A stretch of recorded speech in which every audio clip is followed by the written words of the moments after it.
is Gunnerek, and I'm a PhD candidate over at Chalmers University, mainly working within the frame of Center for Additive Manufacturing CAM2.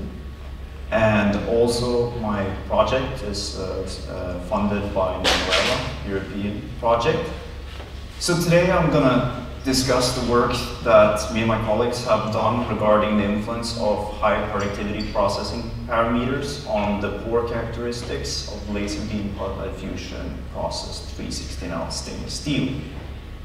So when it comes to productivity, why is it so important? Well, obviously it's strongly correlated to the cost of this process. So this question has been looked from different aspects of laser particle diffusion. So some people has looked into applying more multiple lasers in their machines with success. Others look at the powder aspect, might lower the cost of the process by using cheaper powders like water atomized powders as compared to gas atomized. But regarding me, I'm more interested in looking at different types of printing parameters, where I mainly emphasize on using a larger hatch distance to reduce the time spent at the single layer, and also doing this at larger layer thicknesses, as that reduces the amount of layers required to print a component. So here you see the interaction between the main processing parameters, which has a strong connection in my work. So the hatch spacing, you see I have a connection to the mouth hole overlap, which is important, and width, and so on. So more in detail, what we've been focusing on in this work is try to push the limits of hatch distance, which has not been studied to the same extent as layer thickness itself. So at high layer thickness, can we achieve even higher hatch distances there as well, while controlling density and the type of porosity we get? And on another note, want to know what the influence of hatch distance and layer thickness on distribution and characteristics of those pores. And to move further on, to understand our pores we are getting, and we increase these parameters, want to correlate these to the melt pool to understand what's going on. So here's the experimental setup I had for this study, and 24 samples were printed at 4 different layer thicknesses, 20 to 80 micron, and on an EOS M290. And we used 316L stainless steel. And the cross-section investigated throughout this study was parallel to the build direction and the recoding build direction. So this might look pretty crazy, but used a pretty novel way to design our experiment here to minimize porosity at larger hatch distance. So by using an eye-optimal design and linear constraints, generated these data points to be printed in the process. And what we get with eye-optimal design is that it minimizes the correlation between input parameters that you want. And with those data that are verified afterwards with image analysis to measure porosity, we can build a function of porosity. So yes, and the linear constraints here are set at different volumetric energy densities. So we have an upper constraint, high VDs, which is only visible here at the 20 micron layer thickness, where we expect to get excessive keyhole, and the lower here, the darker, is to prevent extensive lack of fusion. So if we move on to the process windows here in terms of VD, we can see that overall there is a general trend of decrease in porosity with volumetric energy density across layer thicknesses. However, if we look at this aspect here, we can also say that there are huge differences when it comes to the same VD and same layer thickness. Up to 7.5% was measured in this. So if we zoom in to a lower porosity, we can see that it's obtainable, follows VED to some extent also at this window, and we can achieve low porosities across layer thicknesses. Looking more into the differences here on the 80 micron samples, we can see that the main difference between these samples of high porosity and a bit lower is the hatch distance we are using. So have to keep that in mind when we're using VED as a, yes. So if we move on to the 1% porosity process window, we can see that we measure through image analysis the same kind of porosity levels, but they look very different. So for example, at high VED with a hatch distance of 90 micron, we see that we have larger semi-spherical pores.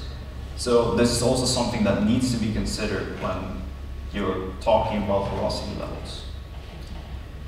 And an indication of the robustness at larger hatch distances can be seen here, that by using hatch distance up to 160 microns, some replicated runs here indicate that the porosity, morphology, and stuff like that is very consistent. So based on those data points from image analysis, we created a regression model to map out the processes windows. Here represent the relative density instead. So what we see on these contour surfaces is that our process windows increases with your laser power, which makes sense. And we can see that we have a pretty large area of where we can use large hatch distances. The other observation here is that our printable region significantly narrows when we increase the layer thickness, but we still can achieve high densities to some extent at larger hatch distances. So from a productivity build time perspective, here are some numbers that we can do in our EOS print system. We can estimate the build time. So here's a reference. I ran 285 cubes, the time it would take. And here you see 4 different states. One parameter of high quality at 40 micron and at 80 micron. But also if you can tolerate some amount of porosity, say 0.36% at 40 micron, we can build, we can use hatch distances of up to 250 micron with this. And this significantly reduces the overall build time. And of course, if we compare the high quality 40 and 80, we see that it takes significantly more time. But if we see that we can't go get lower than 1% porosity at 80 micron. So if we tolerate that 1%, we can only go to 160 micron hatch distance. And there we see that the build times are not so much different here between these. So hatch distance has a huge influence here. So if we move on to some more detailed pore characteristics, we see here some plots of the pore size of each pore and the aspect ratio, and also we have the orientation, the orientation angle with respect to the horizontal axis. So if something is towards the 90 degrees, it means it's more oriented with the build direction. So here the trends are, with increasing hatch distance, we get an increase in porosity, obviously, but we also see that we get larger pores that tend to be more elongated, and there is some indication that these have a preferential alignment with the build direction. This becomes even more prevalent when we look at the higher layer thickness of 80 micron. Here we see that we get most of the pores located at larger pores are in fact parallel line with the build direction.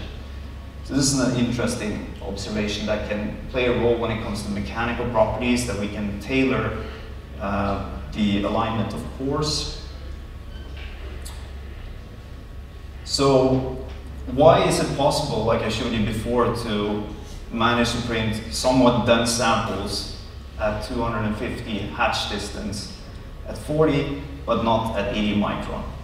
Well, supposedly it has to do with the melt pools and the remelting. So at 40 micron, we remelt significantly more, which is, if we take a look at this top surface, we're looking into the melt pools, we see that we have virtually no overlap of these melt pools, but somehow we still manage to kind of heal during the printing process. We still have some lack of fusion seen here, but we can use this hatch distance, which is more than 2 times than normally used. And viewing at the top surface here of 80 micron process, we also see that these pore overlap might explain why we see this elongated pores across several layers. So another way of looking at this is to look at the dimensionless ratio of melt pool width over the hatch distance. And here we see that the 40 micron layer thickness doesn't require as much of overlap compared to the 80 micron process. So it goes much lower. So this is an indication of why we see more heal here at the 40 micron process.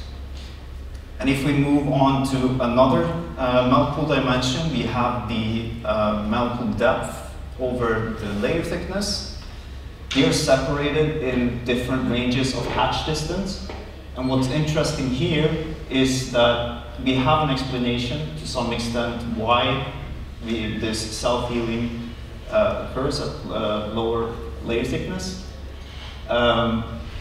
Even though we move into the larger hatch distances, we still manage to melt more layers.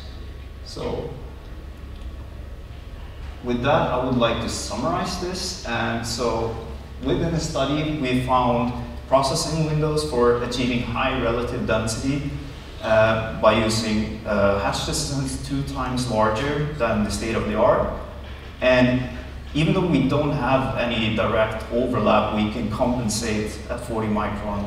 And this is presumably because we have more remelting, and the scan rotation also plays a role here.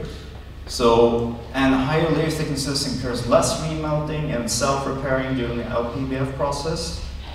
And the most important thing when it comes to increasing your hatch distance is that you have a strong pore orientation when you increase it. And this, on another note, will probably yield more anisotropic behavior when you test it out mechanically. So that I would like to thank you. And yeah, if you have